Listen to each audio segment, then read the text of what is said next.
Welcome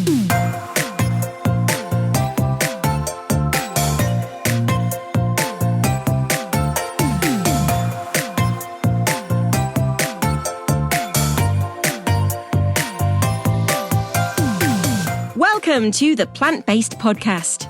Did you know that plants are truly amazing? Not only can you grow them and eat them, you can also wear them, drink them, nourish your skin with them, and so much more. Let Ellen and Michael inspire you to love plants as much as they do, as they chat with the movers and shakers in this wonderful plant-based world. So, let's dig in. This episode of the Plant-Based Podcast is brought to you by our friends at Cobra. The Cobra range of garden machinery is constantly expanding and offers the UK's largest range of lawnmowers. With a comprehensive lineup of quality and innovative petrol, electric, battery and cordless products to tackle any gardening task, Cobra is the newest evolution in garden machinery. Visit cobragarden.co.uk for your chance to win a variety of great Cobra products. So on today's podcast episode, we are going to delve into the world of horticulture on social media. And we have two amazing guests on today's episode. And our first guest is Lucy. You will probably all already know her and her tomatoes. She's called She Grows a Veg. And Lucy is well known for producing immensely interesting vegetables, showing her gardening journey, her masses of beautifully coloured tomatoes. And she also has a new book out, which we will find out about soon. But we just going to start chatting really about social media and how it helps people, perhaps how it even hinders people, and how we can use it for our benefit when it comes to gardening and plants and horticulture. So welcome to the podcast, Lucy. Hello. That was a very nice intro. Thank you very much. I was enjoying that. I can carry on if you like. Lucy's grown her account to be absolutely gigantic and is an all-round lovely person as well, which is just so awesome. So there we go. Aww. There's my fangirling done today. So should we all just sit here and gush about each other for a while? I'm all right with that. Anyway.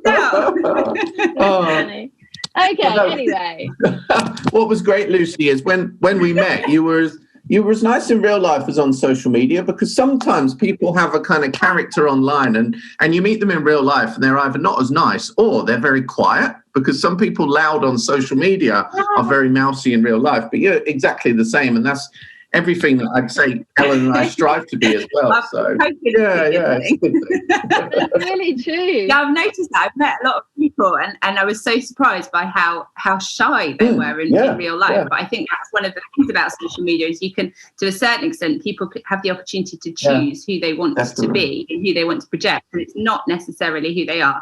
Unfortunately for you guys, this is me. So it's stuck with me. Well, we are quite happy being stuck with you in your tomato sauce. So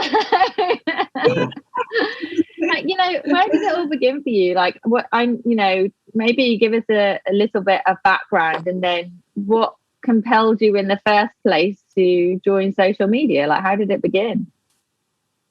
Yeah, well, I guess I probably didn't have the route into horticulture and stuff that most people had, because I used to be a jewellery designer, and I had a couture jewellery label and did that for many years and got to do all sorts of exciting stuff, but it didn't really make me happy.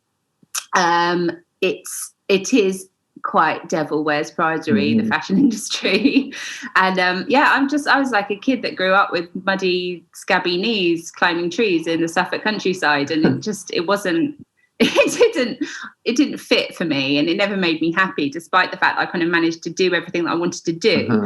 So I decided to give that up, and then I had an interim period where I did things like, have children and renovate houses, and briefly was an artist, but that didn't last very long. Well, you're an artist now, so yeah. Oh yeah, I do. I paint with tomatoes. But I basically, at the end of 2017, I was going through a really horrible life event, as we all do every so often in our lives. You know, you get stuff chucked at you and you have to deal with it. And so I had my marriage broke down at the end of 2017, and I needed something completely to distract me from the horrible situation that I was in, and something that had just always made me happy. So all the way through my career in fashion, even when I was studying at art school in Brighton, living in like a tower block in London, in my first job, I grew food, not with any idea what I was doing. Being completely honest, I really didn't have a clue what I was doing. I was just mucking about, and I'd never had any real interest in ornamental plants or flowers or house plants or anything like that. They didn't inspire me at all. But anything at all that gave some sort of edible crop just really sparked my imagination. So I had like a little herb garden in the garden of our student house, and I had pots of herbs on the windowsill, and I had like a very, very wind-blown veg garden on like our 15th floor balcony in London. And I had very mixed results, but I always had something growing that you could eat. But I'd never really thought of it beyond just something that just made me happy. So when I needed something that was going to make me happy, that was what I turned to. So it was in winter, so there's nothing I could grow at the time, really. And I just started looking into heirloom varieties and forgotten veg and ancient crops, things that were like grown by Mayans and Incas, and what that either evolved into from a modern food perspective, or what the original plant was, and whether you could still get them. I just got really, really into it. So I started kind of researching that and seeing what seeds I could get hold of and plants and gathering stuff up. And at about the same time, my sister said to me, you really need to join Instagram. You'll love it. You're really visual. It's a really visual based social media platform. And the community, like the Instagram garden community, is really lovely. And you can do with a mate right now. So I'll sign you up to Instagram. So she did. And she did it for you. It's like when someone puts you on a dating platform. She came up with my name. She grows veg. Oh, wow. Yeah. That's awesome. So we've basically got your sister to thank for all of everything that the beginning of everything. Totally clueless. I hadn't really embraced social media at all. But I also, on one hand, thought I have two young girls, like my children are both girls, and I thought, in the blink of an eye, they are both going to be teenagers and they're going to be all over social media, and I need to know how it works so that I can make sure that they make really good decisions. So I was like, I'm going to have to get good at one of them. And so Instagram was kind of the one I picked. So I thought, okay, I think Twitter is the root of all evil. I don't even want to go there. Facebook, my mum's really into Facebook, so I'm feeling that's not probably my thing. So I was like, Instagram, it's photos, I'm all over that. So that was where we ended up. And I just started taking pictures of what I was doing. I think the first picture I ever took was of planting ginger roots and turmeric and stuff from the supermarket, and just seeing if I could get that to grow, because it was still in winter. I started the account in February. So that was where it started. And it was really just to be part of the community and learn and just have that interaction with people that were interested in the same thing I was interested in. And it was escapism for me. It was something that was all mine. I hadn't had it, it wasn't something I was doing at all from before, from my past life, either the plant growing aspect of it, not in earnest, or the social media aspect. And it just felt like it was all mine, and it was something I really needed and really enjoyed.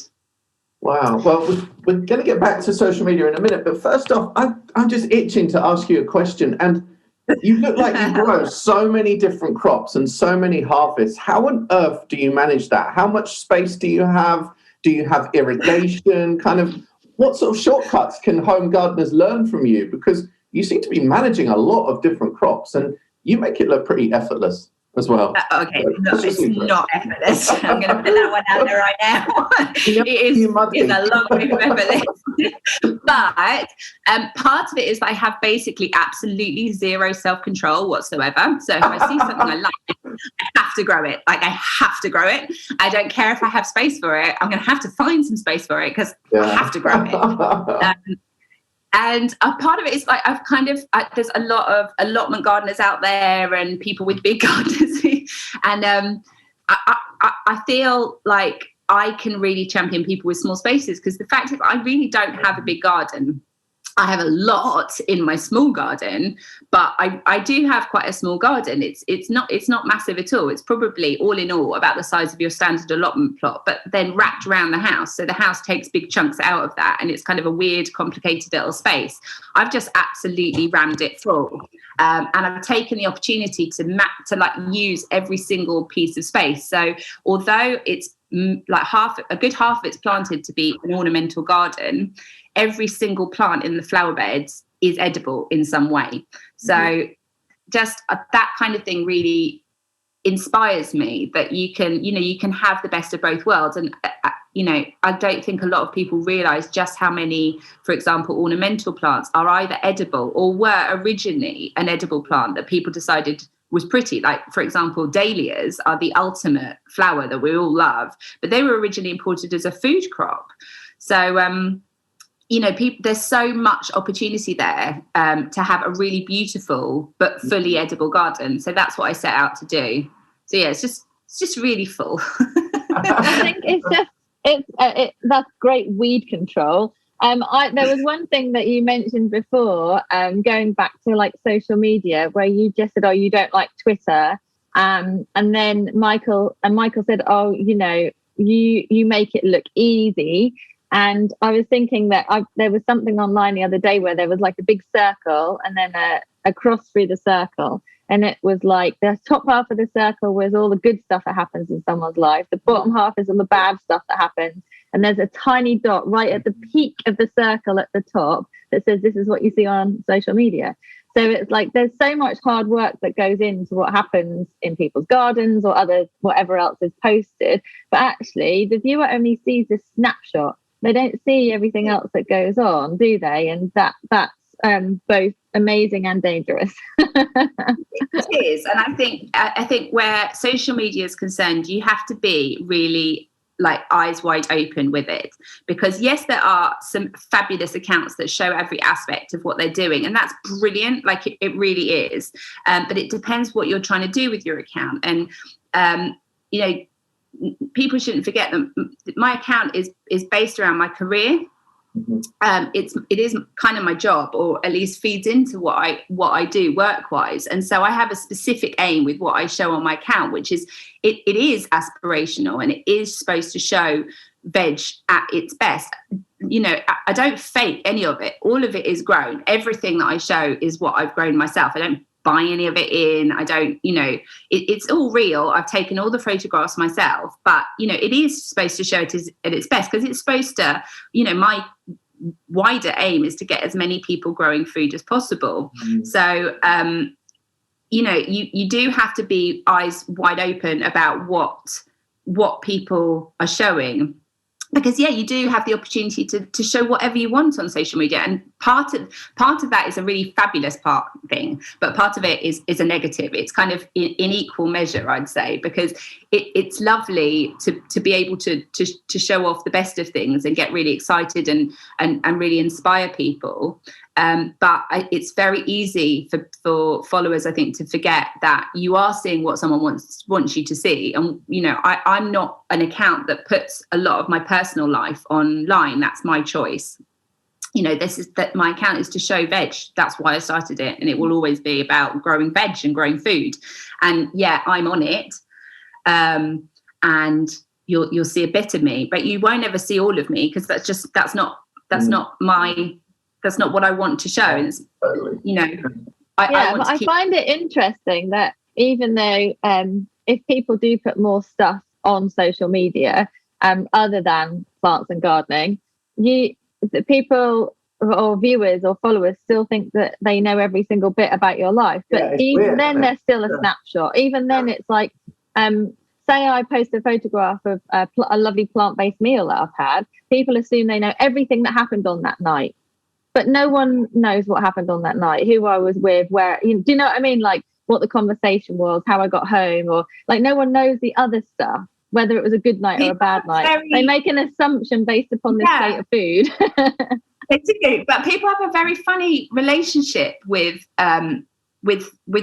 social media, and I think that especially with some of the larger accounts and things, people think they feel like they know you because you're there and you're kind of putting yourself out there, and that's quite lovely in a way, because you kind of feel like have this.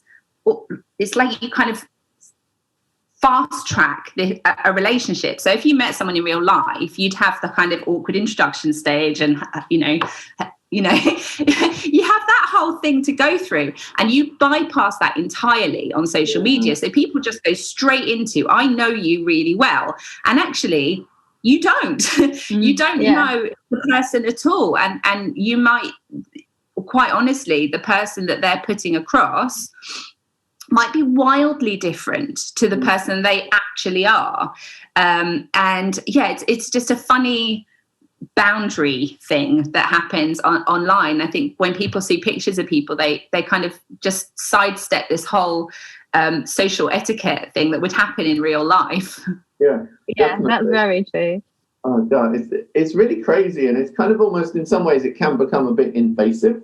And like I don't tend to ask many questions on my account because it makes me nervous. Like everybody then will come back to you, and then you have so much to keep up with, and it's horrible not to reply to people or blah blah. But like, we've asked you how you keep up with your garden. How do you keep up with social media? Like replying. Do you have like a set amount of time each day, and how do you handle it when people are asking you for advice? Because it's impossible to answer everyone. It is. It's really hard, and I think. Well, my approach is just to be, I have set boundaries for myself on social media, and I think it's a really healthy thing for people to do if they want to engage on Instagram or whatever social media platform. I think it's really important to set yourself boundaries really early on, and possibly set yourself goals as well, because realistically you are dealing with an algorithm, okay, and it's designed to pull you in. That is the whole, on every social media platform, it's designed to suck you in and be addictive. That is what the whole point of it is, because it wants you to spend hours and hours of your day on there, because that's good for their business. So you have to set goals, and realistically, the more time you invest, the faster your account will grow. So I'm quite clinical about it. So I set myself a goal of where I wanted to get to. It sounds dreadful, but this is what you have to do. This is the reality of it. I like it. If you don't want to sell your soul to something, you have to just be quite clinical. So I was like, right, well, I want to get to this level, and then that will get me through the door of the people that I want to talk to, and it will have, it will get me to where I want to in my career. Because for me, building my Instagram account was building my career. I realized early on, and I think a lot of people don't realize this, there isn't a career really to be had on Instagram. An influencer is not a career, it just isn't. Or not anything that's going to last or have any longevity. It's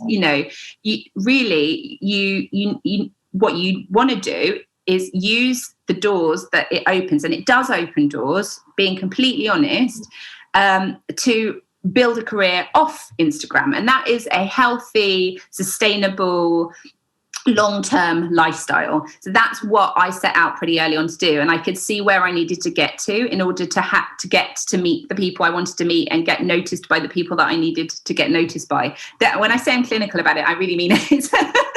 But I think, Lucy, you're using it like a business. This is your business front, and we often talk about it being like our shop store, the shop storefront. It's like the window to your shop. Basically, it's a visual CV these days. Isn't it?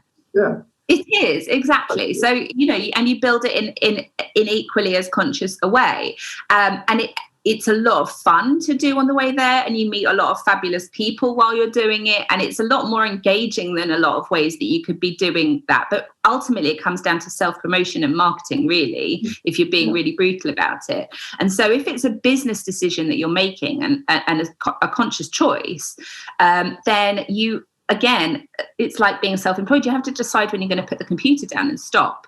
So when I had got to the point that I wanted to get to and built to the point that I wanted to build to, I throttled it right back, because I could see it was taking hours and hours and hours of my day, and it was getting me followers, but nothing else. And followers is not the be all and end all. You know, I wanted, the reason that I started building in earnest was to have a career in horticulture, because horticulture is what I find really inspiring and what makes me happy. And that's why I spent the time building the account, so that I could facilitate a career that made me really happy, and that hopefully did a bit of good as well, because I want to get more people growing food. Ultimately, that's what I want to do, and more people that maybe aren't into gardening. And there's so many people that are really food conscious out there and eco-conscious, and there's a huge market for people that would be interested in growing food, and they're not necessarily being presented it in a way that engages them. So I felt that was something that I could really do. So I do want to do good, but yeah, I'm quite brutal about Instagram, and when I can and can't be bothered to put effort in. Well, I think everyone's quite happy with that, Lucy. And also, you've basically got Tomato Tuesday like going a storm on social media. Everyone's like, oh my god, look at Lucy's tomatoes, I must grow this type of tomato, or I must try this. And that's inspirational, which is great. Like, do you feel putting the business aspect of it aside, do you feel that it's helped you personally in any way, your own personal growth, or outside of business? Do you feel that it's helped you any way like that? 100%. And to a certain extent, the two are linked, because I honestly feel that we spend so much of our lives working. What you do should make you happy. So I do feel that they kind of go hand in hand. As I said, I had a really personal reason for starting the account in the first place and starting this journey. And when I started it, I didn't have any aspirations to do anything particularly. I just quite quickly realized that it was something that made me happy, and therefore I wanted to work in it, because I want to be happy with what I do. So for me, it has been a massive personal journey, and hugely beneficial, because it's taken me from a point in my life where I was deeply, deeply unhappy and not myself at all, and had been in a really, really difficult situation, and given me the strength to fight my way out of it and become a completely different person, quite frankly, or probably not a different person, but probably the person I started out with before I just went off on this awful tangent, which was out of my control. And yeah, so it's been a journey of kind of getting back to me and becoming happy. And so yeah, it is partly linked with the work aspect, because now I get to do something that I feel really good about, and inspires my kids, and I can support my kids, and that's a really lovely personal way. It's a good personal situation and a good way to feel about it. Well, you've talked about it personally, but do you feel that social media has benefited the horticulture on the whole? I guess the very obvious answer is yes, but in which different ways? And is there a few unexpected ways that you've seen it kind of amplify horticulture and growing? I think it does. I think the growth and the kind of boom of grow your own in lockdown is part of that. So I think social media is a fabulous way to draw in new gardeners, frankly, because I think there, like I said before, I think there's a lot of people that have a lot of kind of personal life interests and choices and things that they really care about that really feed into growing plants or growing food. But the traditional image of gardening in the media, so off social media, is still really quite traditional, in my opinion. I think it's really quite old school. It's still, aimed at a much older audience, a more traditional audience, and people that have probably been into it their whole lives and have a kind of really set prescription, type way of dealing with things and stuff. And I think there are so many people out there that would be interested in it and are interested in it and are getting really engaged. But I think that they're coming to it through social media, because I think for the first time there's a platform that really engages them and shows them like a different aspect of it and a different approach, and just a completely different mindset. So I think that is a major benefit of it, is I think it's probably one of the biggest ways to grow the horticulture industry, the biggest potential for growing the horticultural industry that there is at the moment. There's just always that disconnect between the old school and the younger school. And like, I think the younger school were kind of happy to embrace the old school and learn from them. But somehow the old school, they want to give the knowledge away. They want to inspire people, but they also don't want to give their knowledge away. Or it feels like... Definitely. I think there's a real reverence. Yeah. I think there's a reverence in younger growers for the way things have been done in the old school. But I also think there's a real hunger for new information and new approaches and more open-mindedness and like a little bit of rule breaking, because it's quite like, it is quite prescription, like this is how you do it and when you do it, and this is the order of things and must do it this way. And actually with modern technology and there's so many reasons that you don't have to do it that way anymore, and there's so many ways to break the rules, but I think the old guard is a little bit more wary of doing it that way, because it's not the done thing. It's a little bit novelty. It's still treated as novelty, which is a little bit, I think, probably patronizing to the newer crowd.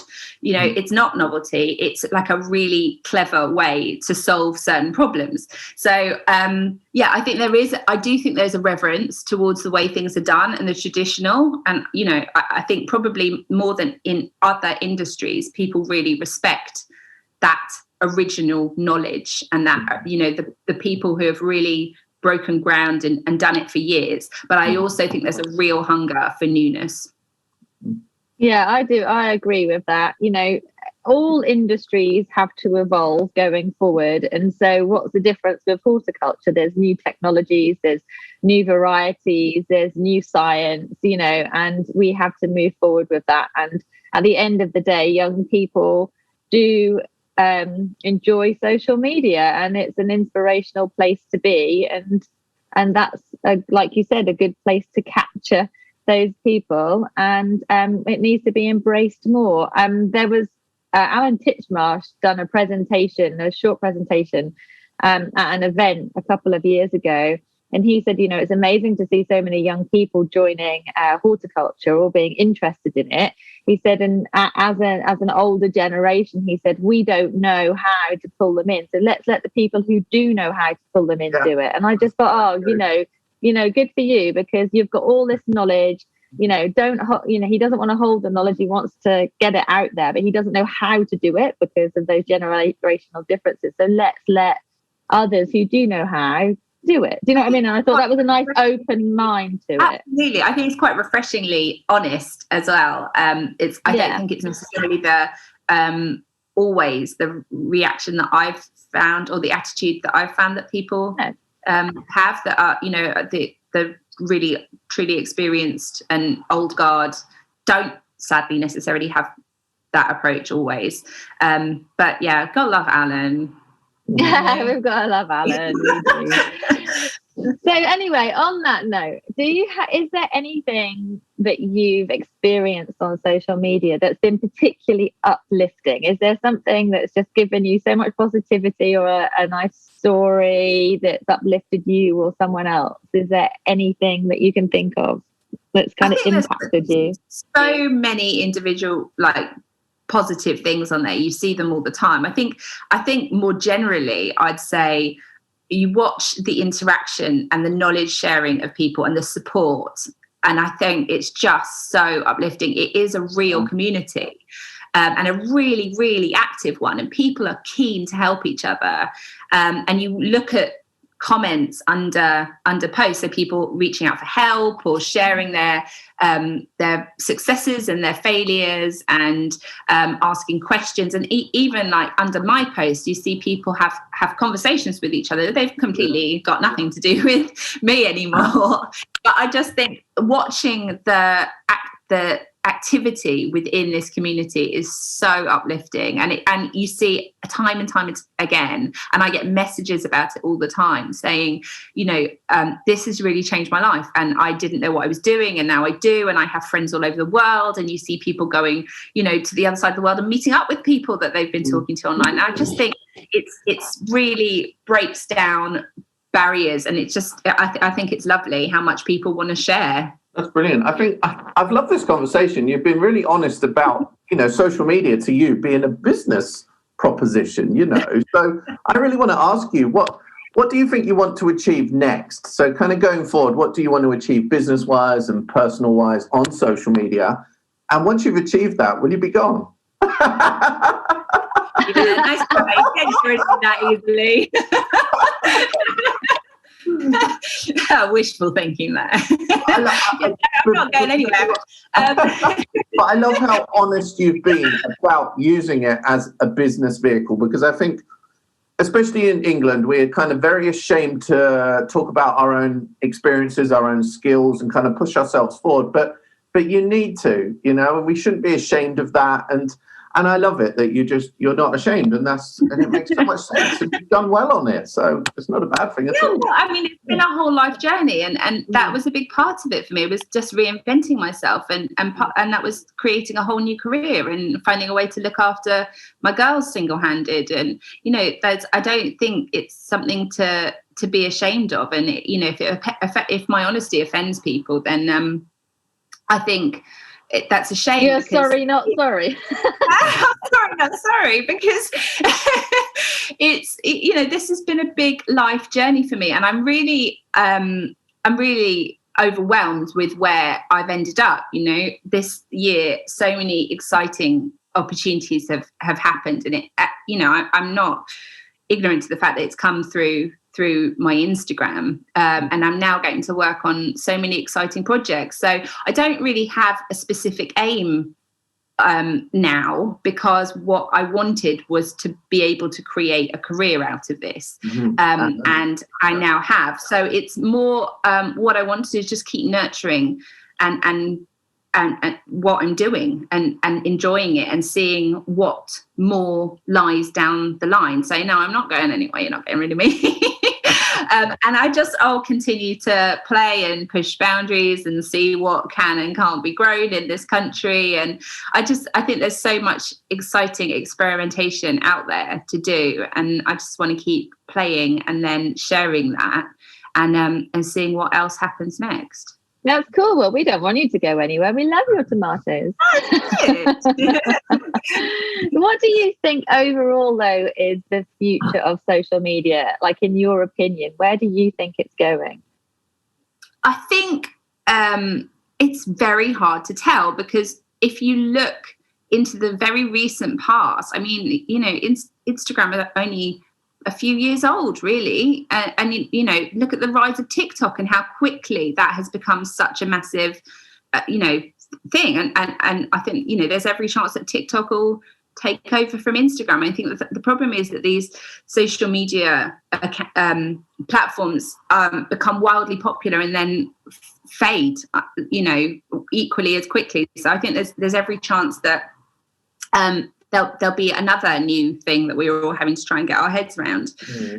It's one of the reasons that I really wanted to build a career off Instagram, because I think if you try and build a career based solely around social media, you are asking for trouble, because you just don't know how long it's going to stay popular. It's not, they're so fleeting, and people are so fickle on it, to be honest. I often say to Michael, I feel like we love the next big thing. We love new stuff, new toys and things. That's why nobody's on Facebook now, because everyone's moved forward to Instagram. Exactly. Yeah, it's the next thing and the next thing. Like, that's the world today. Everything moves. everything moves so quickly, doesn't it? And that's the same with social. I mean, socials guides that in a way. You know, social media guides how quick we all move throughout life and change our minds, and how fickle everyone's become. And I often say to Michael, honestly, if I use social media, but if it imploded, I'd be fine with that. I'm good. Do you know what I mean? Like, literally, it's no problem to me. You'll do that time. My God. Oh my gosh, it would be amazing. Maybe I'd actually do the housework. No, it's such an awful thought, isn't it? It could be hours we would reclaim. So just to finish off then, you've got a new book out, haven't you? So tell us all about your new book. I do. I'm so excited, and I feel so privileged that I've been able to do it. And when I was approached, I said, you know what, I'm really dyslexic. Are you sure you want me to write a book? But I have to say, I've loved doing it. I thought it was something I was going to find really challenging, but I just wrote it in my voice. I thought when I set off, oh my God, I have to figure out how you write a book. And then I realized that actually I just need to write me. So I wrote in my voice. So apologies in advance. But I felt like, you know, there's a lot of books on growing food and growing veg and things.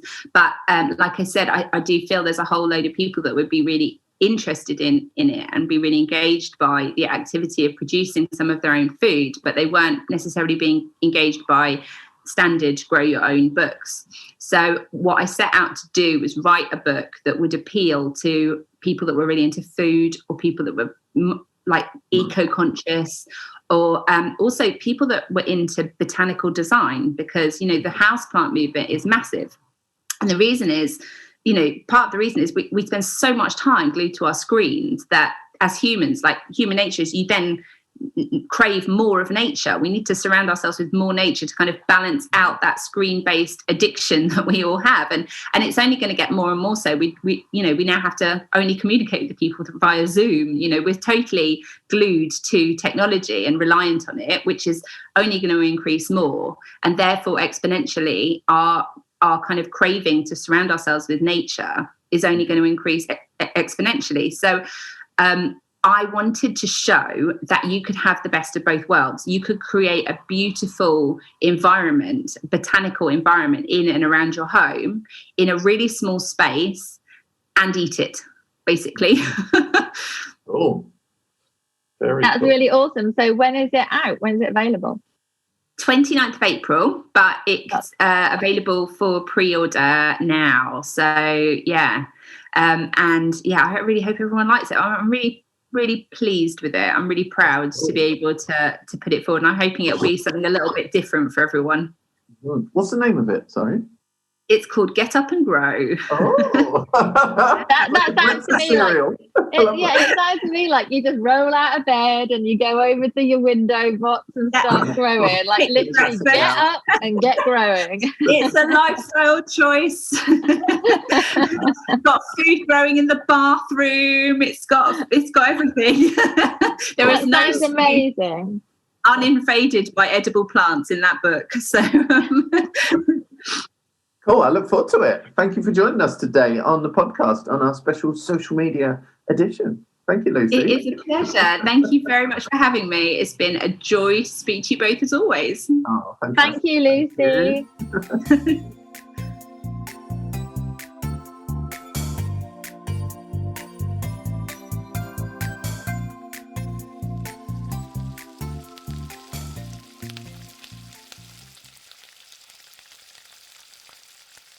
Hello, I'm Joey, and this is my girlfriend Katy. Hi, we are veg-centric chefs and recipe writers, and we're thrilled to be back on the Plant-Based podcast for a third week. Thanks for having us. Today we will be sharing a super simple and seriously speedy beetroot pasta recipe. We call it faster than your fusilli beetroot pasta because it's exactly that. The sauce takes less time to prepare than the fusilli takes to cook. It's perfect for a working from home lunch, and we literally eat this at least once a week. Katy, this is your genius creation. Please introduce it. Thank you. So simply bring a large pot of salted water to the boil. If you keep the lid on, it will get there faster and use less energy. Choose any pasta you like. Joey and I love a whole grain buckwheat pasta here. We do. And if anyone can hear a strange panting in the background, that's our Cavapoo Roo, who is Roo the Sue. Very excited about this recipe. While your water is boiling and your pasta is cooking, simply whiz up a packet of cooked beetroot with creme fraiche, fresh red chilli, a smidge of garlic, some olive oil, cider vinegar and a pinch of salt. It's sweet, salty and earthy all at once. All you need to do is stir this through the cooked and drained pasta along with a few handfuls of baby spinach, which will wilt in the residual heat. Will wilt. Simple. And we should say that if you want to keep things vegan, the creme fraiche is optional. What I love about this one is that such a sensational and nutritious dish is created out of the humble vac-packed beetroot. These beets are a touch overcooked, let's be honest, but that makes them perfect for whizzing up into this glossy, ultra-smooth pasta sauce. It's a really great use for them. It's a cracking idea of yours, Katie. Why, thank you. And in terms of toppings, we love some finely sliced spring onions, maybe a little crumbled feta, fresh dill and an extra drizzle of olive oil. So far, we've shared our way better Waldorf salad and a butter bean and roasted butternut stew that's seasoned with just a pinch of chorizo. You can find these recipes, as well as a written recipe for this beetroot pasta and many, many more veg-centric ideas on joeyandkatycook.co.uk. And you can catch us on Instagram at Joey and Katy Cook, where we share veg-centric inspo and recipes daily. Thank you. Thanks for listening.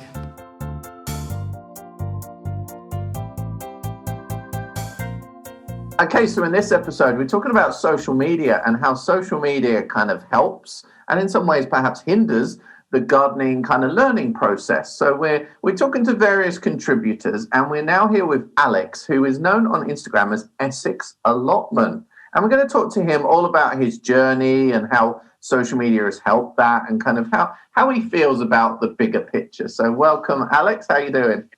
Yeah, great. Thanks for having me. No worries. Hi, Alex. Stick your tongue out first, please.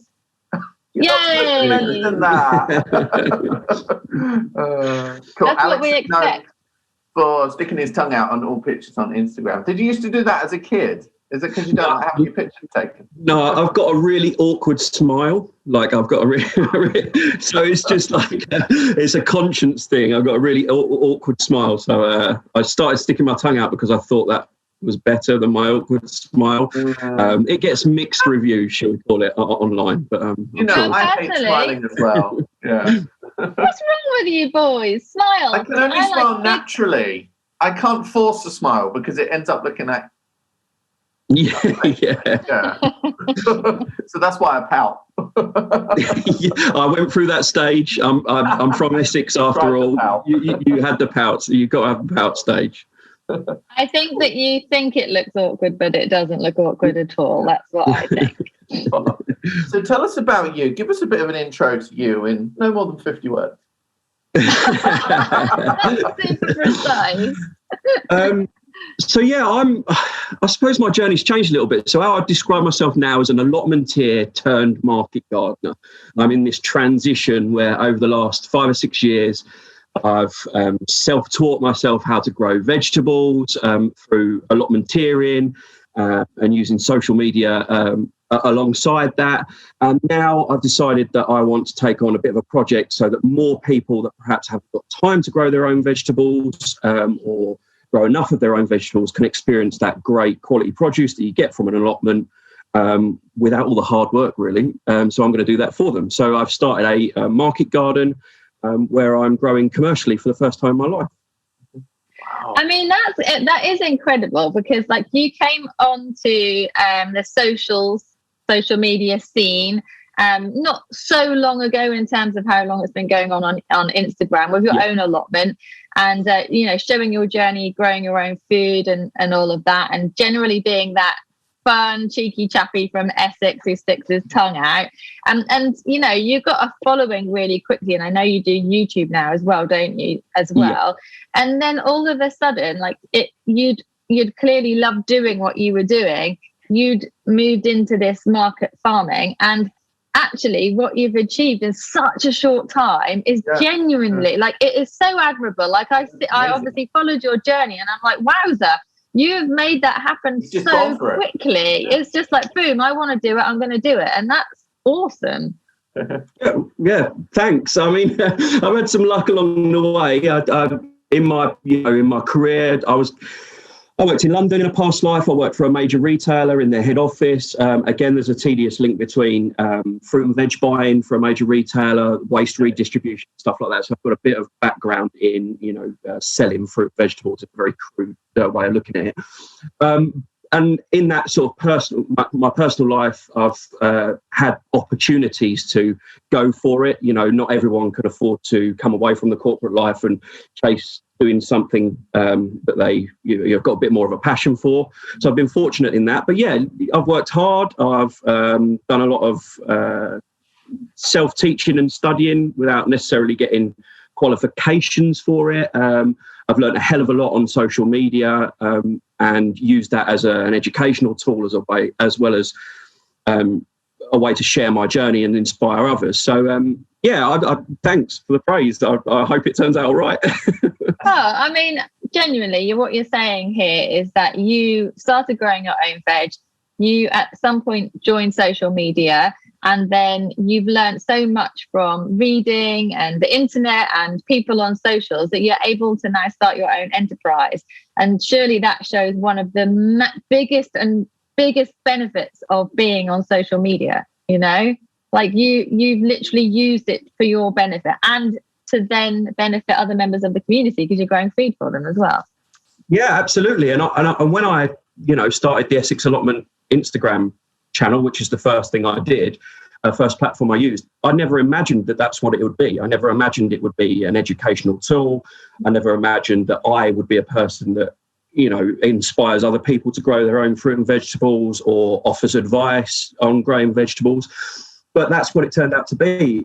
Like many others, I used Instagram, and that's what I went to because it's a great visual documentation of my journey. So that's how it started, and it, like you said, it grew relatively quickly into something a little bit bigger and better. Yeah. How did it grow quickly, and were you kind of conscious of that? Were you actively trying to grow it, or kind of how did you approach it? And have you found it kind of invades on kind of what you're doing sometimes as well? What are the good and bad points that you found? So it definitely didn't start off like that. And I know loads of people will say that and, behind the scenes, but genuinely with myself, and hopefully you can see that through my channels, it didn't start as anything other than that visual documentation, like I said. But I would be lying if I didn't say sort of 6 months in, when I saw that there was a interest in my channel, that I didn't do, again, a little bit of research, casual research on how to get my message or what I'm trying to share out there a little bit quicker and a little bit, so more people can see it. It doesn't. I'm conscious that I don't let it dominate what I'm doing, but again, it does have an effect on what you're doing, especially if you lump YouTube into that and some of the other social media platforms. It's much easier to plant 1,000 strawberry plants if you haven't got to take pictures and films and video along the way. So from the aspect of a business point of view, it is adding workload, if that's, how I want to describe it.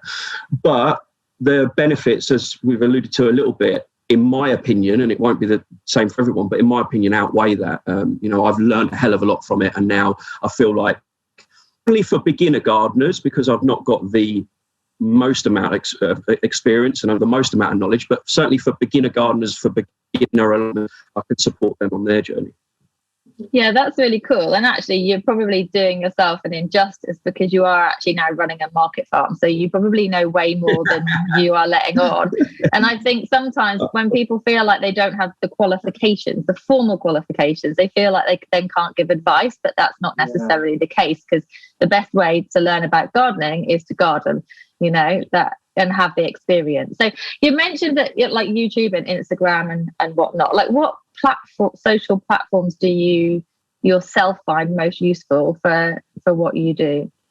So yeah, I mean, it's changing slowly, but originally Instagram was fantastic. Yes, I've got some growing experience. There's little bits of growing experience in my family, but in that, when I first got my Instagram account, which is probably no longer than a couple of years ago now, if that, it really helped me. I was able to find quick information and bits like that. So that's now changing because obviously, as we've described, I'm running a business. So, I'm trying to understand LinkedIn a little bit more, a platform that I've just joined from a gardening aspect. I've always used it in the past. for my personal career, but it's slightly different when you're using it for your own business.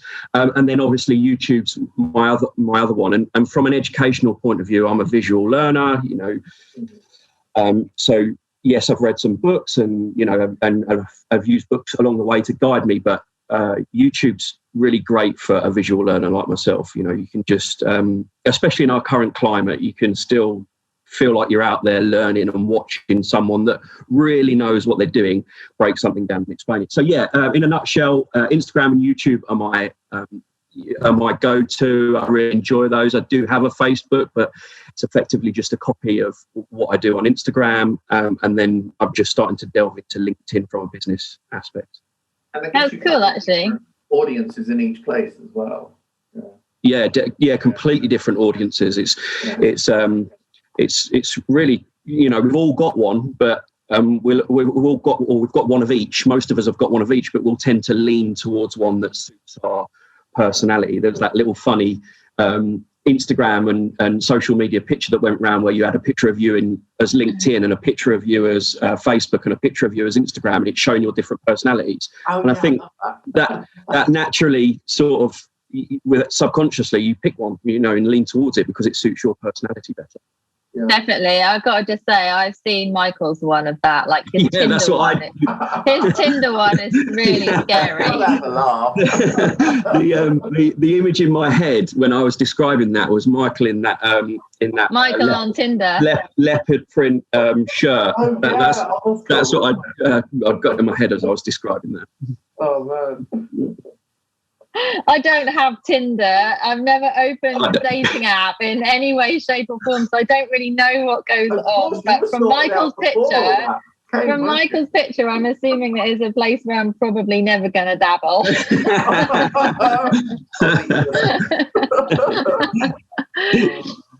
Anyway. Right, okay. Ellen, right, where are we? Plots. So you've obviously gone from plot to market gardener. Tell us about that. So as I alluded to, started off, I originally got an allotment, not even necessarily for food production, out and out food production. In a nutshell, my journey was, I live in central Chelmsford, which is a small city, so an urban area. Don't have outside space as part of my sort of apartment that I live in. And my wife was pregnant, and we've got enough space inside, but we haven't got any space outside. And I overlook these allotments that I've lived there for 10 years, me personally, and I've never noticed them. But the moment you think, right, I need some outside space, so I joined an allotment, and then just got the bug, like a lot of people do. Really enjoyed the taste difference in the food, the mental and physical well-being aspect of it, everything that's great that comes with an allotment, the community and bits like that. And then being a bit of I hate this phrase, but entrepreneur, I've got a business angle to my personality, that kind of thing. I saw an opportunity. I saw an opportunity.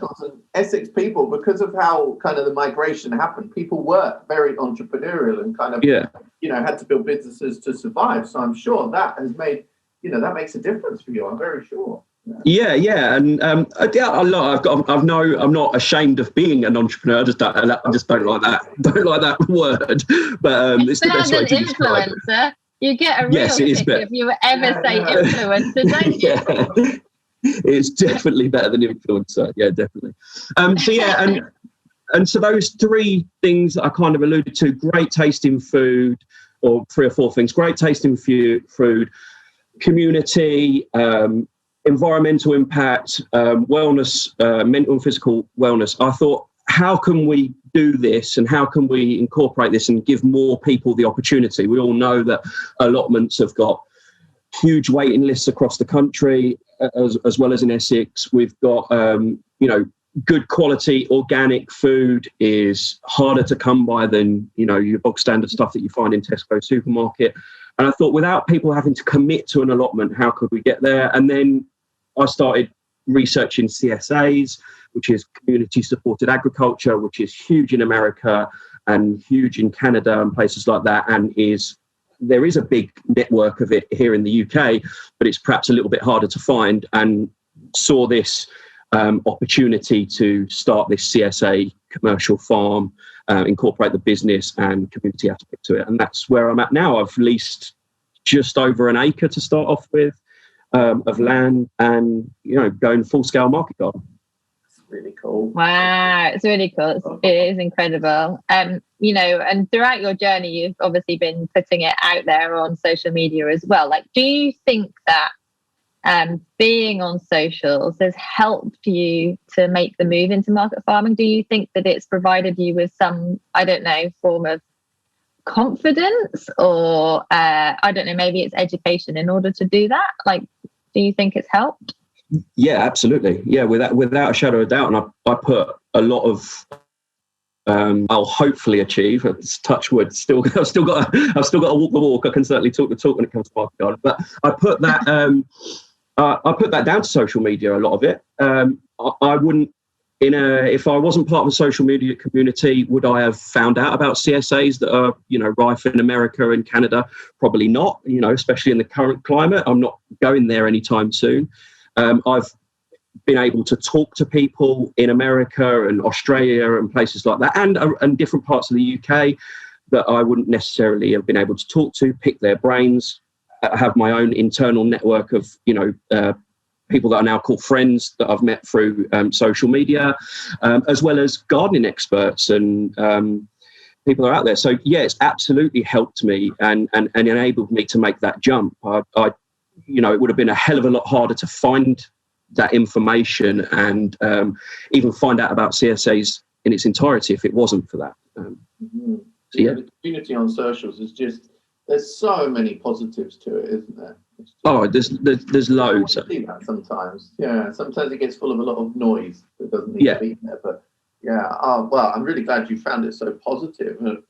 Have you got any have you had any mishaps or any time social media's gone wrong for you? No, I mean, with all social media and just people in general, you'll naturally have people that agree with what you're doing and don't agree with what you're doing. But on the whole, it's a really, really nice place to be, social media. I suppose, like I alluded to earlier, my tongue sticking out doesn't go down brilliantly with everyone. But why? What's the problem? Like, what do people say?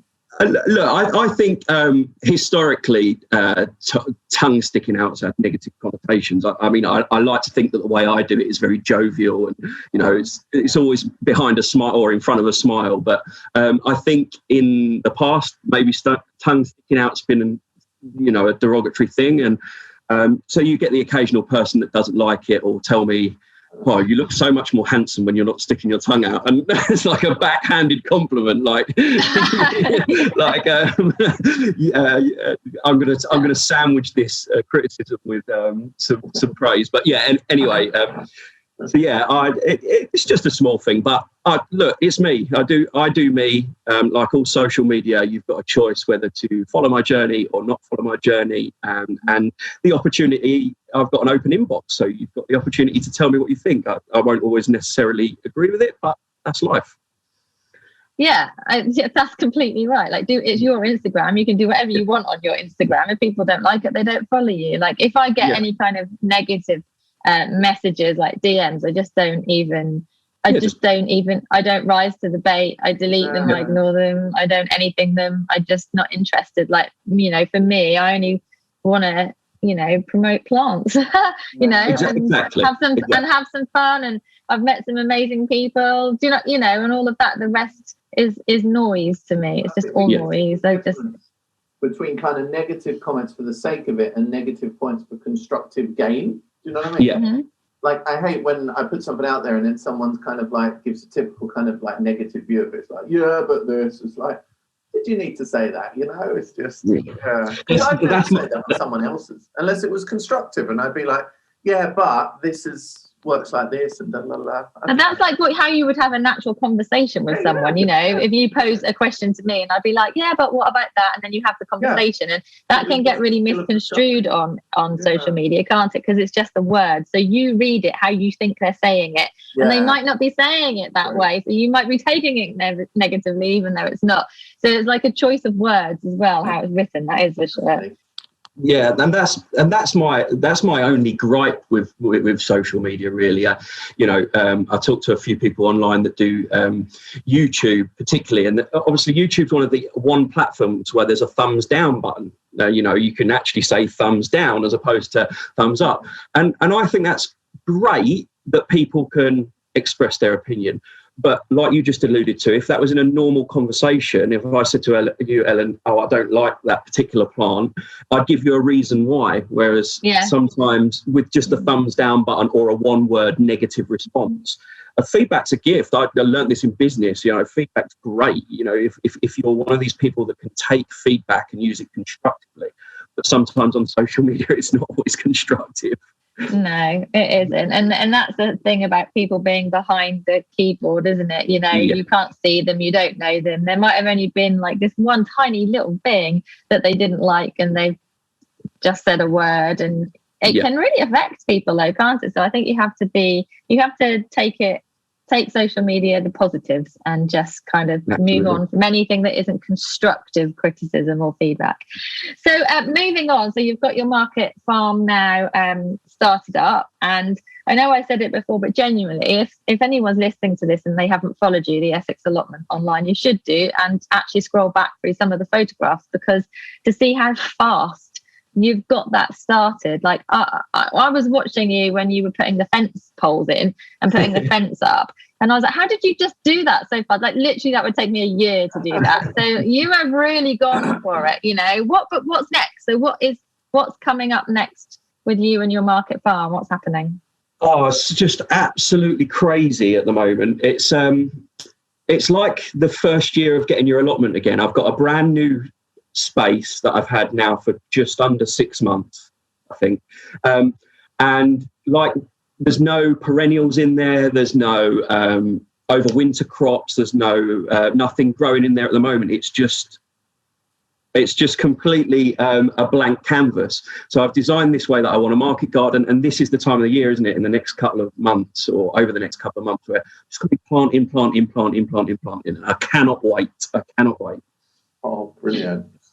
Okay. Well, we can't wait to see it either. We're coming to the end of our chat now, but we want to see if you can give some advice to our listeners. So what one piece of advice would you give anyone who's starting to use social media? Oh, this is really simple. Be yourself and be authentic. Okay. Because if you're not, you can see it a mile off. And, the best part about you, the best part of everyone is that they're individuals and their personality. And so, we've talked about my tongue sticking out and my bit of a cheeky chappy, and, that's my personality. So I try and put that across on social media, and some people enjoy it, and that's great. Okay, so there's one piece of advice for social media and your online life, but what piece of advice would you give people for offline life in growing vegetables and growing vegetables at scale? What piece of advice would you give those people, please? Tough one. That's not so easy. It's your expertise here, man.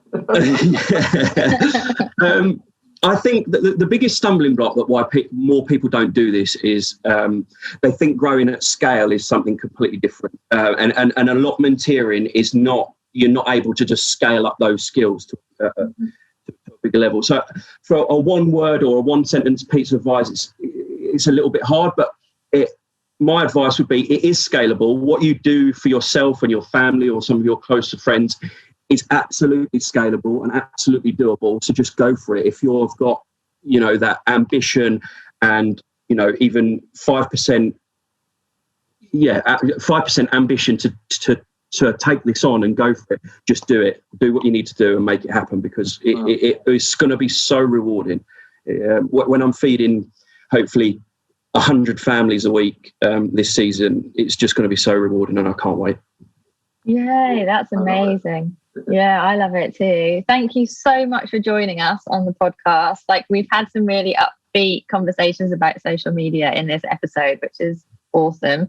And two really very different stories as well. So, but overall, I think that the message is most definitely that is positive. It can be positive. You've got to just do your own thing and enjoy it. So so for anyone who's not following Alex, it's the Essex Allotment online, YouTube and Instagram, and we look forward to following your journey, Alex, throughout this year and making sure that you are feeding 100 families per week. Thank you so much, and thanks again for having me. I've really enjoyed it. Well done to you. Thank you.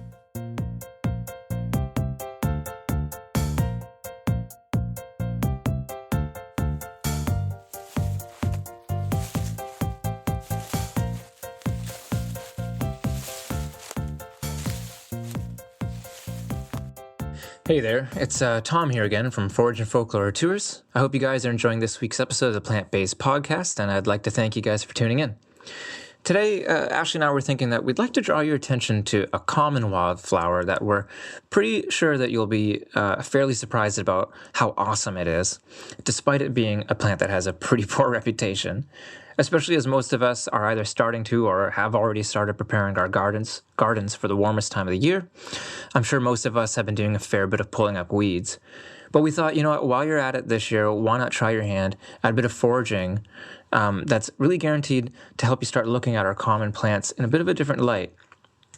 The plant we're discussing here, of course, are dandelions. We think dandelions are a prime example of how we can reconnect to the land and really gain a new perspective on the common plants that we find just outside of our door. Dandelions have a number of different uses, from the roots to the leaves to the flower heads themselves, and really all parts of the plant have a purpose. And on top of that, there's actually some really fun and fantastic folk tales that, I'll mention a couple here, but we always talk about on our tours. So in terms of, the practical uses for dandelions, from a foraging side of things, they can be made into a number of different food products. The simplest, of course, being just eating the leaves raw or maybe cooking them like a spinach. They can be quite bitter, though, so, unless you have the palate for that kind of thing, you might not enjoy it. But the flower heads themselves are great. They can be used in teas. Some people like to batter them, fry them, make dandelion fritters. Or there's, of course, the ever-popular dandelion honey that's really great for anyone with a plant-based diet. As for our personal favorite, though, what Ashley and I like to do is we like to uproot the plant, clean the roots off, chop them up, toss them in the oven for, about 20 minutes or so until they turn a dark brown. And then we take those roasted roots, steep them in hot water, much like a loose leaf tea, and it makes an awesome coffee substitute. It is a fantastic coffee substitute for anyone who, wants to cut back on caffeine, but, they really like their coffee. So, it's worth the effort if you want to try it yourself.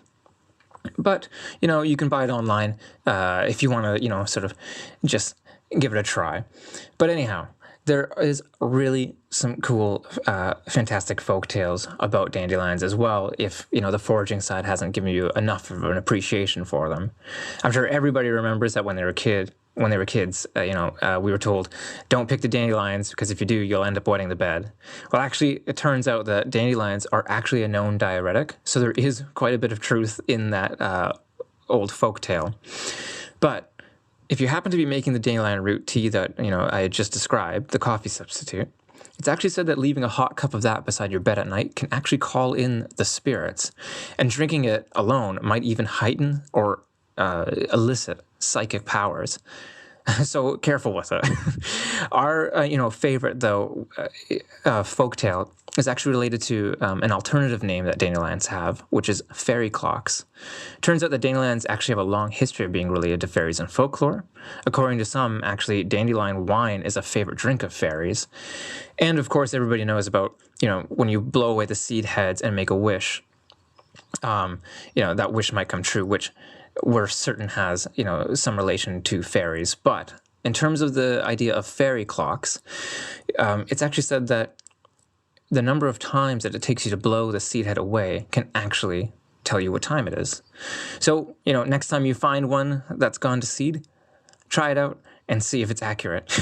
But anyhow, remember that when you're out there preparing your gardens this year, don't just throw your dandelions away.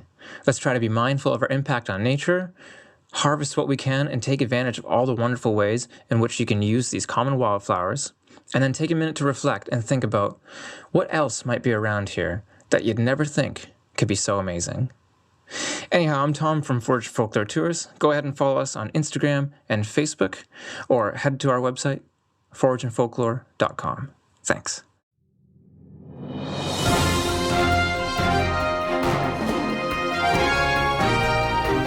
Welcome to the Plant-Based Podcast News. So, New York streetwear label Public School have collaborated with scientist Fian Skiros and have created a pair of biofabricated trainers. So that means they're compostable. They're made using a leather alternative grown by microbes. So basically, they're made from kombucha waste. Isn't that absolutely incredible? The world's first compostable sneakers. Also in the news this week, Alan Titchmarsh finally joins Instagram, and he's amassed a load of followers instantly, and he's been putting up some pretty good posts as well. So I think this is the moment gardening changes. It's really going online now. Alan's there.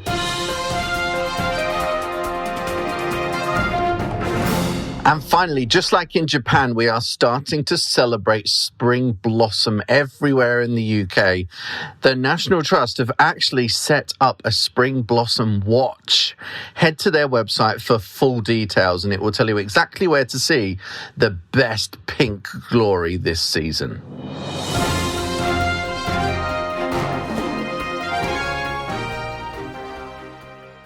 Cobra is the very proud partner of Series 4 of the Plant-Based Podcast, joining in the celebration of plants, gardens and outdoor living. With over 60 models of lawnmowers available in the Cobra range, there's something for every garden. As a special offer for our listeners, Cobra is offering the chance to win exclusive prizes. Head over to cobragarden.co.uk to find out more.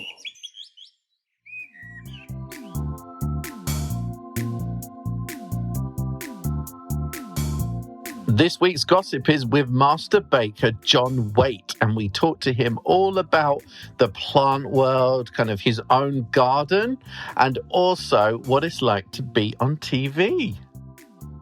So we know, obviously, John, from the very beginning was on the Bake Off. And I can actually remember watching that. Like, I genuinely remember that. It was kind of one of the most epic ones of all time. And I think it really encouraged people to, get into baking and just enjoy it a bit more, even if you're not very good at it. It's just everyone suddenly started making banana bread. So I can't believe that it was like 9 years ago now. Oh, wow. So these past 9 years have gone so quickly. And still to be doing what I'm doing, doing bits and bobs on TV and writing books and stuff for 9 years, I feel very, very lucky. So touch wood, I'll have another 9 years in me. Oh, that's brilliant. But you were originally training to be a barrister, is that right? Or lawyer? I was doing my law degree. So when I was filming Bake Off, I was doing the finals of my law degree. So I finished my law degree. And then I thought that I would go to become like a corporate solicitor, but the idea of that really just made me feel so afraid, because I'm not competitive. I'm not in any way bothered about corporate business, Yeah. And I really hate that gentleman's club vibe. I hate the lads. I hate that. So that sort of sent shivers down my spine. But luckily, Bake Off kind of saved me from that. And then it'll be about 2 or 3 years ago, that I started doing barrister training, because I wanted to be a family barrister. Kids and that kind of thing. But then I got pneumonia, and I missed like 2 weeks of lessons, and it's like, it's one academic year. So if you miss time, you really struggle to pull back up. So I had to drop out. But you're back into the baking now, big time, because you've got your own baking school. Obviously, you're on Steph's Packed Lunch regularly as well, and you seem to be really enjoying it. It's going really well. You know what? I feel like this sounds very, very cheesy, but I feel like I've been kind of reborn. Like, I wish I would have Bake Off at this age. I'm 32. I've gone through a great deal of psychotherapy since winning Bake Off. And I just feel like I know who my identity, I know who I am. I kind of wish that I'd won Bake Off now and hadn't had to kind of grow up, in the public eye. That's probably been the worst thing about it, is coming to terms with my own identity, my own manhood in public. But yeah, no, I feel great. I'm so lucky, and I absolutely love packed lunch. I mean, you've done packed lunch a few times, haven't you? Yeah. No, it's really great, and the show has really grown over the last few months. And you can just, like, when it started out, it's kind of like it was another daytime show, but now it's something really distinctive and different. And Ellen, have you watched it at all?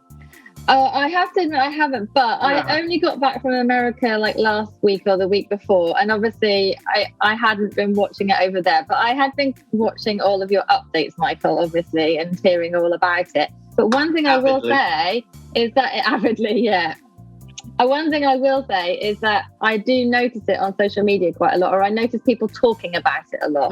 So it's obviously, really picked up and like grabs people who want to watch it, definitely. I think the reason it's so successful is because Steph, even though she's like this mega, incredibly talented broadcast journalist, she does her bit, but she also lets other people shine. She's like America's Massey, really cool. She lets people have the talent, and she lets people show off.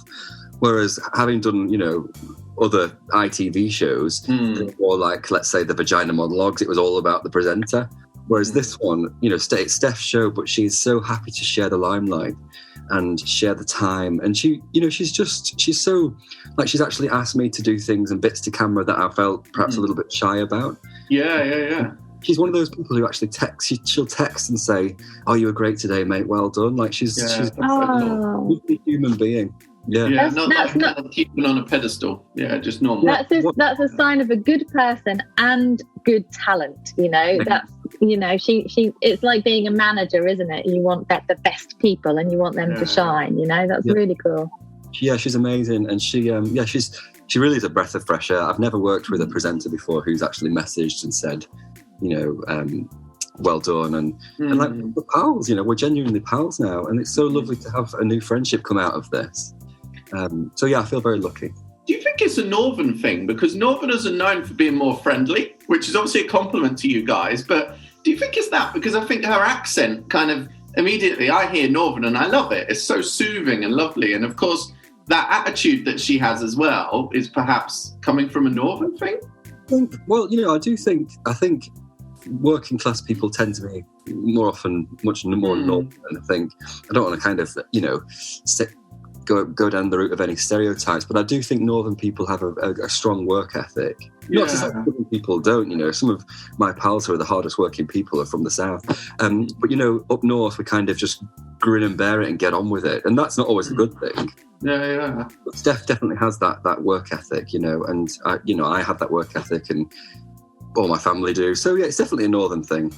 That's pretty cool. I love I love Northern accents. There's just something so warming about it. So did I. I'm just going to keep you talking, John, for hours here, just to hear you talk. I might fall asleep. I've just finished. I've just run a 10K, and I'm absolutely knackered. I'm cream cracking. Oh no! Full of sleep on us. I know. I'm out. That's why a 10K, not just for fun. Yeah, well, I started running, and I never thought I'd be able to do a 5K without stopping. But yeah, we did a 10K this morning, and we. Well done. Just casual. Before we talk about plants and gardens a little bit, I just want to ask a bit more about TV, because obviously you're doing live TV now, which is different to when you did Bake Off, because that was pre-recorded. What differences have you seen with that? I like how I own the narrative in live TV. What I choose to say and what I choose to present is on my shoulders. And also, I can control that. I'm not necessarily edited. Of course, we've got producers in our ear saying, don't say that ever again, or, don't do this. For the most part, it's a very brief, explosive narrative, and there's no kind of distortion of that. Whereas with Bake Off or any pre-recorded TV, of course, the editor has the final say. So it is edited, bits are snippeted down and taken and stitched together. And I don't feel comfortable about that, because I'm a control freak. I think most human beings have and they want the narrative that they want the episode to look like. And I filmed a pilot for a similar show to do with gardening like a year or so ago. And they actually would hold up boards with the things they wanted us to say, or what they wanted the contestants to say. Was it like that for you? No. I mean, because it was BBC, don't forget, it started on the theory is that anything on BBC is pure. It has to be because it's the Beeb. Okay, that's good to know. There was no production, there was no prompting the contestants for sure. They might have prompted the judges, but they certainly didn't prompt us. Okay. That's good. It's more natural that way, at least. But Michael, when you said they hold up boards to give you words that you should insert into what you're saying, or I was the judge, and they held up certain boards that kind of like were the certain things they wanted to get out of the scene, so they knew the kind of touch points they wanted, but also the contestants. I guess it's a different sort of show. It's kind of constructed reality almost, because they were kind of doing stuff that would kind of like make the contestants annoyed, and then they were looking for that reaction on camera. I have worked on shows like that before, and I won't mention which shows they were, but I really, really hated that because it's manipulation of people's emotions. Definitely. I think very strange. In light of all the Love Island suicides and the Jeremy Kyle suicides, there has to be much more due diligence and care for contributors to reality TV. I think there should be like an independent commissioner who, or an independent body that all production companies who create reality TV, they should pay, a subscription to that commissioner. And then that commissioner would then ensure that the contributors are looked after psychologically, and there's like a distance between them. Because I found that, while Bake Off tried to offer us some support afterwards, it really wasn't enough, I think we should have all probably had counsellors for a few weeks just to get through it, Yeah, I understand that. I think it's not just manipulating the contributors, but also the viewers. It's a complete manipulation of what we see in the world, and we think that's the reality, and it really isn't. But we won't get started on the media, especially the UK media right now. Let's talk about plants. Let's talk about plants instead. So let's just throw this question out there for you. Are you a gardener? Okay, so I am a occasional gardener. Okay. Partner Paul, he's a massive gardener. He's just taken his last 2 weeks off work before the new year, and he's out in the garden now. He is building, because we live in an old quarry, in an old delf. All right. So a lot of our land is like a slope, an unusable slope. So he's landscaping that, and it's very, very dark and dingy. So we're kind of going for a Japanese garden, lots of hookeras. Wow. Lots of texture. Lots of texture. And he's building beautiful like steps out of all the stones from the quarry. And he's doing such a beautiful job. Wow, so that's like a touch of what's already there, and then adding like the Japanese design to that as well. That's super cool. Yeah. Working with what you've got. Yeah, because when we moved in, it was completely, there were ferns everywhere. Beautiful.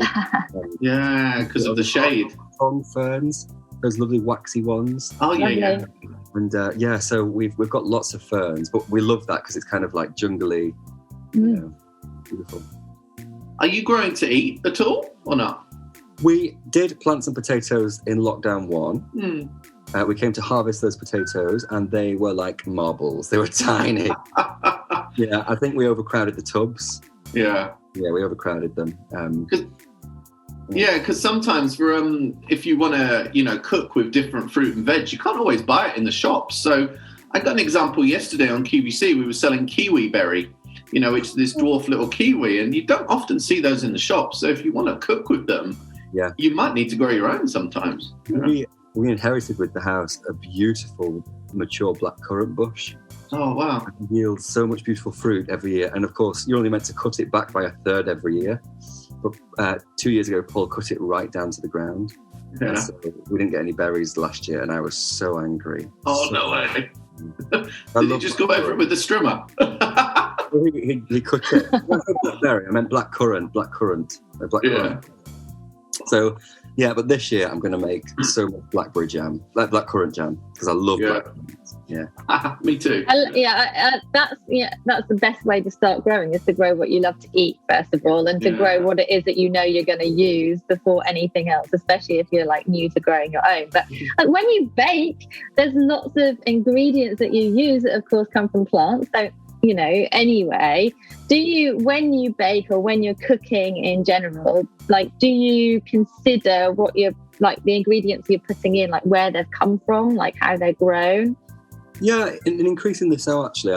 As I'm growing up and kind of caring about the world, you know, how I leave the world and my own health, I do kind of think about where things come from. And I find it very, I've always found working with flour and sugar to be quite grounding. And last year I got to go to Mauritius with Billingtons to look at how sugar was grown. Oh, how beautiful special sugars like the Muscovado sugar and on that. So we went to Mauritius, and it was just so incredible to see the sugar cane and how it's processed. And it really does, and to see the people, you know, in the factories who are working behind the scenes to put it in the bags and all of that, it really does make you appreciate it far more, because before that trip, sugar for me was just a very, you know, expendable thing. It had very little value apart from the sweetness it brought to my cakes. Whereas now, if I open a bag of sugar, I really do think about the girls in the factory who I met and all the farmers, and luckily the Mauritian Sugar Syndicate in Mauritius makes sure that all the farmers get a fair price for their sugar. So yeah, it was a great eye-opening trip. That's brilliant. That's really cool. Yeah. Yeah, amazing. We go to the beach one day and got very drunk on rosé. But it's always nice to see where food comes from. I love that when you were on Steps and you went to the rhubarb farms in the rhubarb triangle. That was really entertaining as well. I love that. Well, that was, you know, I've always wanted to see that done, because I've always been obsessed with like dark and mythical things, and I'm thinking I'm secretly a witch. But to see that how the rhubarb was grown in the dark, you know, I've wanted to see that for years. But also, I'm a farmer's stepson, so I've grown up around primarily animals. We're a dairy farm, so I've always known about produce and where it comes from. But yeah, I'm increasingly interested in plants as well. Oh, that's cool. Have you got any houseplants? Yeah, I was literally going to ask that question. He's houseplant obsessed. I think we do have houseplants. We did have a palmy thing, but it died. But to be honest with you, we because where we live, it's just every window you look outside of is just a tree, green, beautiful. It's so beautiful. We're so lucky to have found this plot. So we don't need any plants in the house because every window is just green. I think Ellen will disagree on that. I'm sorry, but also it's oh no, I'm lying. I've got a pillar. Oh, right. I've got a money plant, and it's doing incredibly well. It has babies all the time. Yeah, I mean, I don't look after it. Paul's the one who looks after it. You've got one. It's all good. Got one. Phew, I feel so much better now. I've got a few sprigs of pussy willow that I've had for about 4 years in a vase. Okay, so, ain't we all? No. Don't actually. Do you ever bake or cook with edible flowers? Do you ever decorate with kind of like edible flowers and herbs, that kind of thing? Yeah, I love herbs. I love to, you know, lemon and rosemary in the cake is just beautiful. Thyme as well, rhubarb and thyme and white chocolate go together so beautifully. So I do use a lot of herbs in baking, more than most people I know actually. But in terms of flowers, I'm not really keen on flowers because I always find that they have a bitterness to them, don't they? You know, even roses have a kind of. It doesn't quite work. I mean, it looks good, but it doesn't taste good. Yeah, right, exactly. Yeah. So crystallized rose petals are beautiful, and crystallized violets. You know, it's very traditional. But I don't often bake with flowers. Sometimes I'll use lavender and make an infused syrup. I'll infuse syrup sometimes. Nice. Yeah, but I don't often bake with flowers. Okay. I just like all the flowers. Sorry. Sorry. What did you say? I was making lavender biscuits when I was a kid, selling them at the local WI market. So it's so cute. They're so cute. Yeah, you are. Well, I like to bake with all the flowers. Actually, I can't bake whatsoever, but I attempt to bake. And I don't even consider the flavour of the flowers. I just put all the flowers on because then it just looks nice. I mean, you have to dismantle it by removing all the flowers because you're probably not. Have you tried begonias though, Ellen? Because begonias have a real citrus tang to them, which is it's like a meaningful flavour. And also, cosmos flowers taste of violets. Do they? And they're probably the two flowers that have got the best taste of any, I would say. The rest of them really taste of cardboard. Yeah. I think John would really love the buzz buttons. You know, the little bug buttons. So you when you eat the flower, like the little tiny flower heads, they numb your mouth. So it's like, you used to use them before you go to the dentist years ago, and it completely numbs your mouth entirely.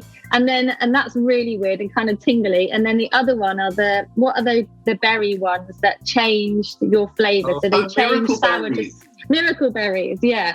Michael made us do an experiment with miracle berries, and so I can't remember all of the different foods we had, but he was like, I'll have some of these miracle berries and then we're going to eat these different groups of food, which we did. And then he thought it would be really good fun to give me some vinegar to down.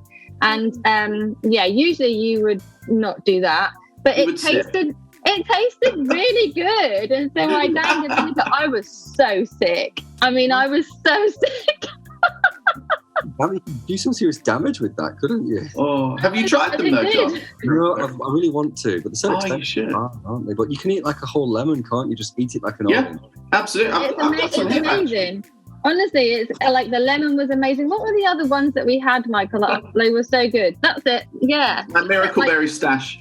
Like little dried currants. Yeah, it could be worse. But yeah, if you're like putting on some kind of dinner party or having like a taste sensation kind of thing, you could use buzz buttons and miracle berries to like really like have some fun, but just advisory, don't drink vinegar it's not just about sour. If you take them before you eat something sweet like strawberry, it amplifies the flavour of the strawberry into some sort of sweet candy.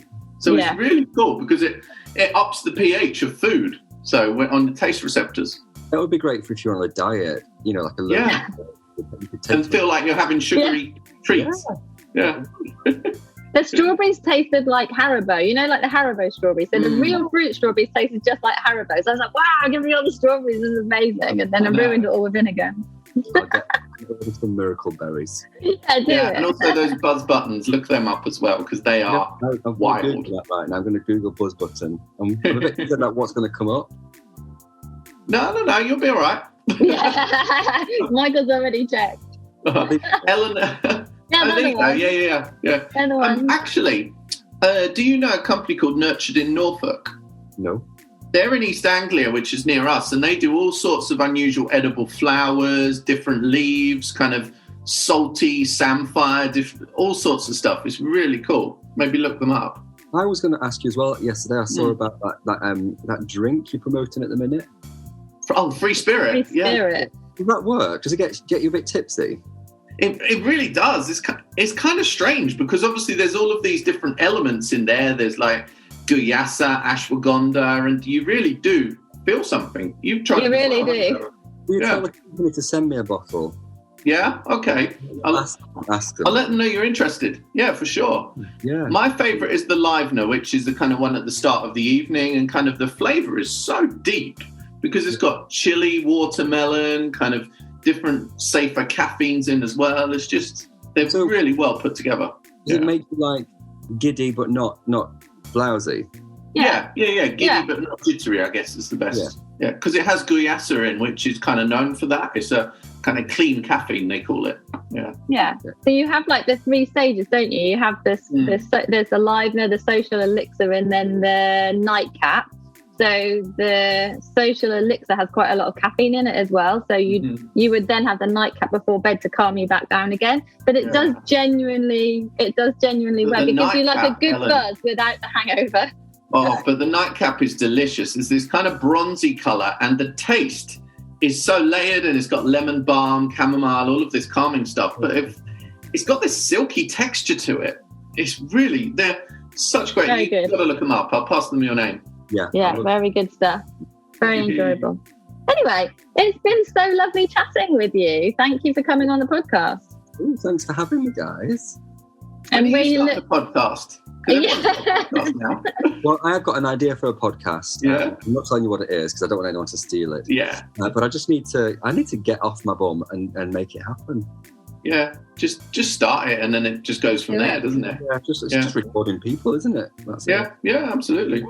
Yeah, you're just chatting with people. Yeah, absolutely. And I think especially over the last year, people have turned to podcasts a lot more to feel connected and educated and whatnot. So yeah, it's a good time, and there are many podcasts, but more people are listening. So there's space for everyone. And I love them, funnily enough.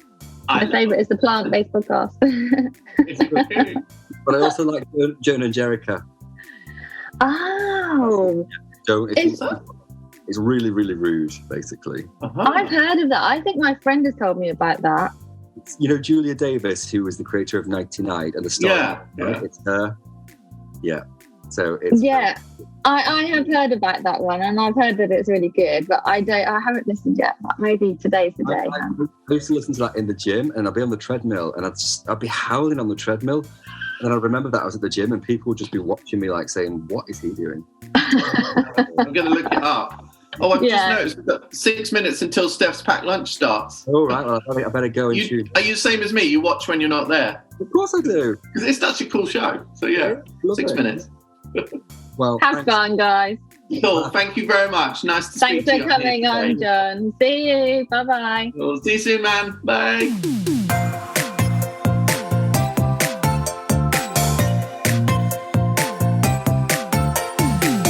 The music for the Plant-Based podcast is part of the song Grow by Mikey James, and our editor is Gareth Patch of Semi Echo.